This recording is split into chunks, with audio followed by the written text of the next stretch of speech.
இன்றைய இறை வார்த்தைகள். பின்பு இயேசு தூய ஆவியின் வல்லமை உடையவராய் கலிலேயாவுக்கு திரும்பி போனார். அவரை பற்றி பேச்சு சுற்றுப்புறம் எங்கும் பரவியது. அவர் அவர்களுடைய தொழுகை கூடங்களில் கற்பித்து வந்தார். எல்லாரும் அவரை பற்றி பெருமையாக பேசினர்.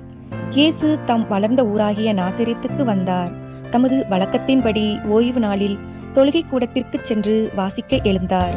இறைவாக்கினர் எசையாவின் சுருளோடு அவரிடம் கொடுக்கப்பட்டது. அவர் அதை பிரித்தபோது கண்ட பகுதியில் இவ்வாறு எழுதியிருந்தது: ஆண்டவருடைய ஆவி என்மேல் உள்ளது, ஏனெனில் அவர் எனக்கு அருள்பொழிவு செய்துள்ளார். ஏழைகளுக்கு நற்செய்தி அறிவிக்கவும், சிறைப்பட்டோர் விடுதலை அடைவர், பார்வையற்றோர் பார்வை பெறுவர் என முழக்கமிடவும், ஒடுக்கப்பட்டோரை விடுதலை செய்து அனுப்பவும், ஆண்டவர் அருள் தரும் ஆண்டினை முழக்கமிட்டு அறிவிக்கவும் அவர் என்னை அனுப்பியுள்ளார். பின்னர் அந்த ஏட்டைச் சுருட்டி ஏவலரிடம் கொடுத்துவிட்டு அமர்ந்தார். தொழுகை கூடத்தில் இருந்தவர்களின் கண்கள் அனைத்தும் அவரையே உற்று நோக்கியிருந்தன. அப்போது அவர் அவர்களை நோக்கி, நீங்கள் கேட்ட இந்த மறைநூல் வாக்கு இன்று நிறைவேறிற்று என்றார். அவர் வாயிலிருந்து வந்த அருள்மொழிகளை கேட்டு வியப்புற்று, இவர் யோசேப்பின் மகன் அல்லவா என கூறி எல்லாரும் அவரை பாராட்டினர்.